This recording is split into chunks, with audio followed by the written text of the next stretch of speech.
Hi, I'm T-Bone Beef, and this is a review of Really Big Sky.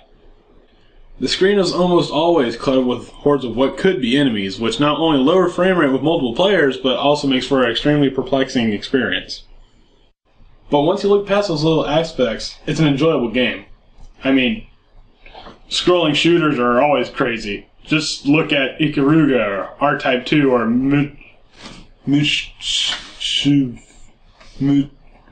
It's all very complicated and precise. Plus, the leveling up system gives the game a more satisfying experience. It's kind of like the game developers knew the game was hard, so they threw in a crutch for you. The gameplay gets a 7. The graphics in this game were fairly easy to understand. Or so I thought. Because of all the activity on the screen, gameplay takes a huge hit and causes some lag in the frame rate, which can lead to some pretty frustrating ways to die. Now, I'm not saying that the game is bad graphically. I'm just getting all the little things that annoy me out of the way. The graphics themselves are very good, and once you get past the little annoying stuff, it's a truly enjoyable experience. That's why I feel that I need to give it, on behalf of SMP, a 7. As far as concepts go, this game is kind of original. Yeah, it's in space! But they took the idea of space and the infinite possibilities and ran with it. You could drill through planets and gain power-ups. It's sort of an allusion to mining a planet for their resources. And then you travel in this kind of black hole and fight off dinosaur skulls. And the commentary was a nice touch too. Instead of just saying continue or game over, you got little trinkets like the night was still young and have another go. It was witty and broke the rigidity of the formula used in practically all games. It was the simple things that really separated from the rest of the herd, and it held our attention pretty well. And for that reason, we give Concept a score of... We give it a score of 8. The sound of Really Big Sky was one of the game's strongest points, which really firmly held my attention throughout the entire game.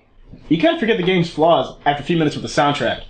And the sound effects are also a really good strong point, and are always on point with whatever you're doing. And that's why we give it a 9.5! With a game like Really Big Sky, replayability is easily accessible.